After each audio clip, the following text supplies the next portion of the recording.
اللہ تبارک و تعالیٰ کی بارگاہ کی جتنی بھی اس سے نافرمانی ہوئی ہے اس سے وہ سچے دل سے تائب ہوگا تو اس کے لیے وہ کیا کرے؟ توبہ کے بعد کیا شرائط ہیں اور کیا ضروریات ہیں جس کے بعد وہ سمجھے کہ اب میں اس رستے کا مسافر بن گیا ہوں جو رستہ اللہ کی رضا کا رستہ ہے، حضور علیہ الصلاۃ والسلام کی اتباع اور پیروی کا رستہ ہے، وہ رستہ ہے جو جہنم سے بچا کے جنت کی طرف۔ توبہ کرنے والوں کی بابت ارشاد فرمایا کہ توبہ کرنے کے بعد والی زندگی کیسی ہو، توبہ کی شرائط کیا ہیں، توبہ کن بنیادوں پر ہے؟ کیا خالی توبہ توبہ پکار لینے سے، شب برات کی رات رو لینے سے، شب قدر کی رات آنسو بہا لینے سے اور اللہ کی بارگاہ میں 2 نفل ادا کر لینے سے توبہ مکمل ہو گئی؟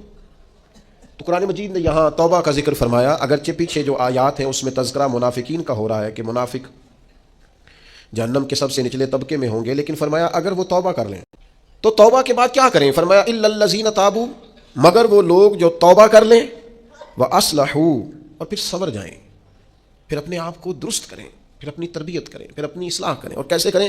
واعتصموا باللہ، اللہ کی رسی کو مضبوطی سے تھام لیں، اللہ کے ساتھ جڑ جائیں، رب رسول سے رشتہ مضبوط کر لیں۔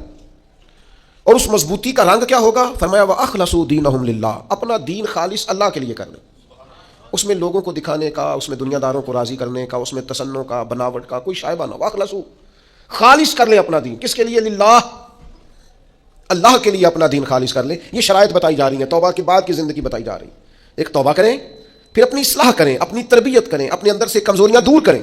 وَاعْتَصِمُوا بِاللَّهِ، اللہ کی رسی کو مضبوطی سے تھام لیں۔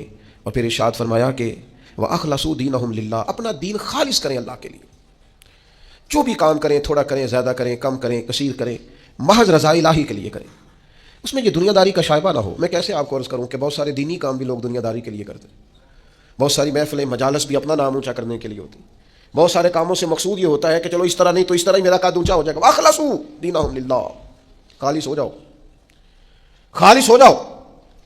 نبی کریم صلی اللہ تعالیٰ علیہ وسلم نے فرمایا تو مخلص ہو جا، تیرا تھوڑا عمل ہی تجھے کفایت کر جائے گا، تھوڑا عمل ہی زیادہ ہو جائے گا، اللہ تعالیٰ فضل کر دے گا، پر شرط یہ ہے کہ تو مخلص ہو، خالص ہو جا۔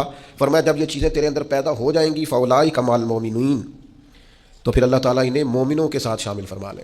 میں کہہ چکا ہوں بات تو پیچھے منافقین کی ہو رہی ہے، لیکن یہاں صوفیاء نے باریک نقطہ بیان کیا۔ فرمایا جب تو توبہ کرے گا، جب تو اپنی اصلاح کرے گا، جب تو اللہ کی رسی مضبوطی سے تھام لے گا، جب تو اپنا دین اللہ کے لیے خالص کر لے گا، پھر اللہ تجھے اپنے کامل بندوں میں شامل فرما لے گا، پھر تو کاملین میں آ جائے گا۔ مومن جو کامل ہوتے ہیں ان کی صفوں میں اللہ تجھے کھڑا کرے گا۔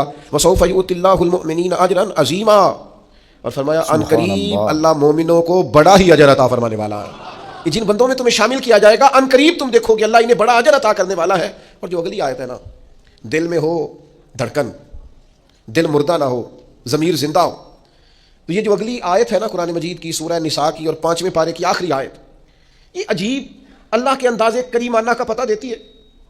یہ بڑے انوکھے انداز میں بندہ مومن سے خطاب کرتی ہے، یہ بڑے انوکھے انداز سے کافر کو، منافق کو بھی سمجھاتی ہے۔ یہ کس طرح کھول کر ایک نیا رنگ قرآن مجید اپنے پڑھنے، سننے، سمجھنے والوں کے دلوں میں پیدا کرتا ہے۔ اللہ کریم نے ارشاد فرمایا ما یفعل اللہ بعذابکم، فرمایا اللہ تمہیں عذاب دے کے کیا کرے گا؟ اللہ تمہیں عذاب دے کے اوہ قربان جائیں، مالک چاہتا نہیں کہ اللہ تمہیں عذاب دے کے کیا کرے گا؟ ان شکرتم وآمنتم، اگر تم شکر ادا کرو اور ایمان لے آؤ، اگر تم شکر گزار بندے بن جاؤ، مومن بندے بن جاؤ، تو اللہ تمہیں عذاب دے کے کیا کرے گا؟ رب تمہیں عذاب دینا چاہتا نہیں ہے، وہ کرم کرنا چاہتا ہے، وہ عطائیں کرنا چاہتا ہے۔ 2 ہی مطالبے ہیں، ایک یہ کہ اس کے شکر گزار بنو، اور ایک یہ کہ مومن کامل بنو۔ کامل ایمان ہو اور مزاج شکر والا ہو تو رب کہتا ہے وہ اللہ تمہیں عذاب دے کے کیا کرے گا؟ اس کی رضا نہیں ہے کہ تم چھلانگے لگاتے ہو، عذاب کی طرف بڑھتے ہو۔ پوچھ لے ویسے دائیں بائیں کسی سے، پوچھ لے ویسے اپنے آپ سے کہ دل شاکر ہے، اللہ کی رضا پہ راضی ہے؟ جہاں مالک نے رکھا ہوا ہے وہاں لوگ خوش ہیں۔ ہمارے مزاجوں سے تو حال میں مزید کی طلب ہی نہیں جاتی، یہ کوئی نہیں، وہ کوئی نہیں، یہاں پریشانی، وہاں دکھ، یہاں آزمائش، ہر وقت کے شکوے، ہر وقت کی پریشانیاں، ہر وقت کی آزمائشیں ہم نے اوڑھ رکھی ہیں۔ فرمایا اللہ تمہیں عذاب دے کے کیا کرے گا؟ اگر تم شکر کرو، اگر تم ایمان لاؤ۔ اور مزے کی بات دیکھو، شکر اتنی بڑی نعمت ہے کہ ایمان کا ذکر بظاہر بعد میں کیا، شکر کا پہلے کیا ہے۔ اور یہاں علماء نے لکھا ہے کامل مومن بھی وہی ہوتا ہے جو رب کا شکر گزار ہوتا ہے، جس کے مزاج میں شکر کوئی نہیں نا، اس کو ایمان کی وہ خاص لذت بھی نصیب نہیں ہوتی۔ اور آگے پتہ کیا ارشاد فرمایا؟ وہ تمہیں عذاب دے کے کیا کرے گا اگر تم شکر کرو اور ایمان لے آؤ۔ وَقَانَ اللَّهُ شَاكِرًا عَلِيمًا، اللہ تو قدر کرنے والا ہے۔ اللہ تو قدردان ہے، اللہ تعالیٰ تو صلہ دینے والا ہے، اور علیمہ وہ